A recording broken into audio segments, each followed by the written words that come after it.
रवि भारतीय पुरातत्व सर्वेक्षण एएसआई में काम करने वाला एक होनहार युवक था।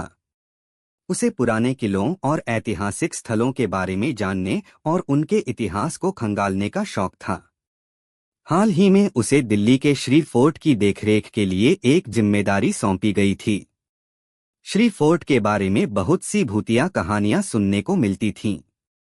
स्थानीय लोग कहते थे कि रात के अंधेरे में वहां आत्माएं घूमती हैं, खासकर उन सिपाहियों की जिनके सिर कटकर दीवारों में दफन कर दिए गए थे।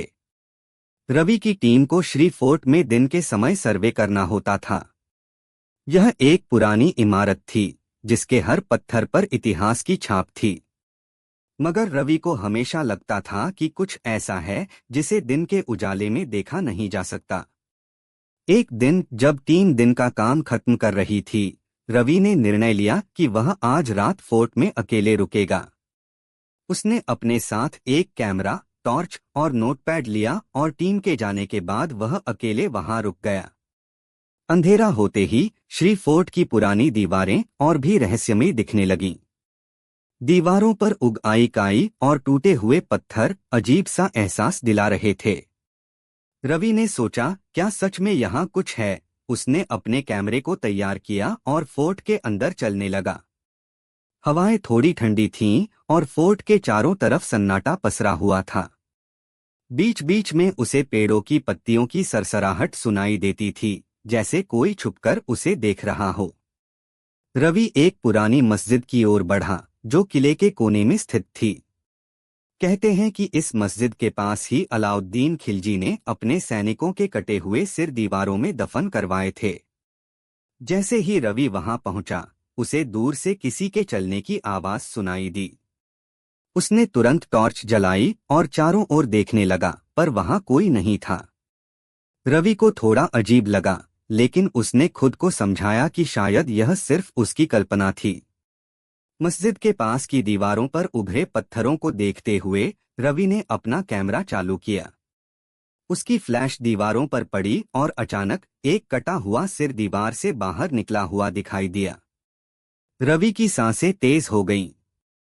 उसने कैमरा हटाकर फिर से दीवार की तरफ देखा, पर वहां कुछ नहीं था।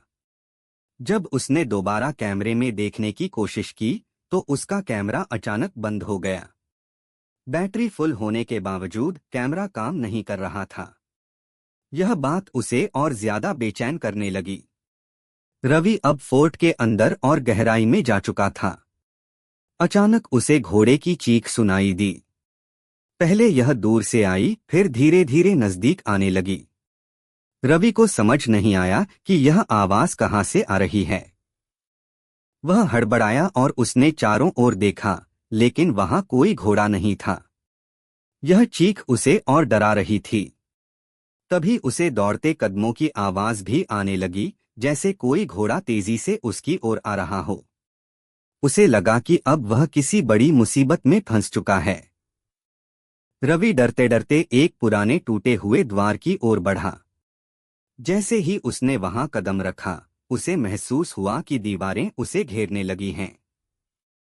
दीवारों से कई कटे हुए सिर बाहर निकलने की कोशिश कर रहे थे। यह दृश्य इतना भयावह था कि रवि का दिल तेजी से धड़कने लगा। दीवारों से निकले कटे हुए सिर दर्द और पीड़ा में चिल्ला रहे थे।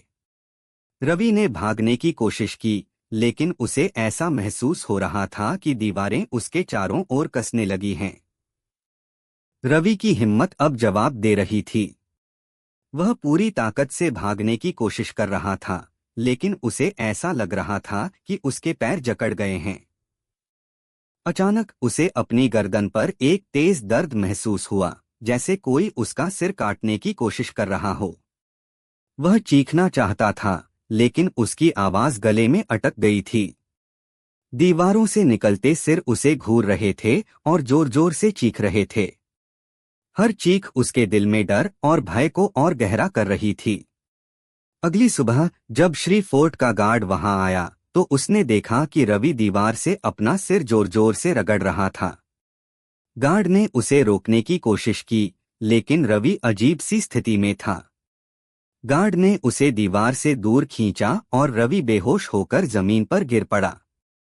कुछ समय बाद जब रवि की आंखें अस्पताल में खुलीं तो उसने अपने साथ हुई घटना को सबके सामने बयान किया। उसकी बातों को सुनकर सब लोग हैरान थे। उसने बताया कि कैसे उसे ऐसा महसूस हुआ कि दीवारों से निकलते सिर उसे अपनी ओर खींच रहे थे और उसका सिर काटने की कोशिश कर रहे थे।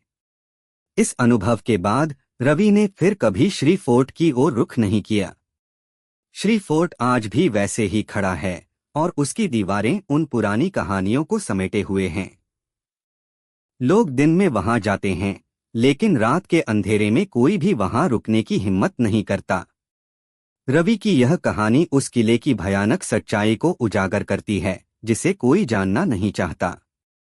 यह कहानी इस बात को दर्शाती है कि इतिहास की इमारतें सिर्फ पत्थरों का ढेर नहीं होती, बल्कि वे अपने भीतर कई रहस्यों और रहस्यमय घटनाओं को समेटे होती हैं।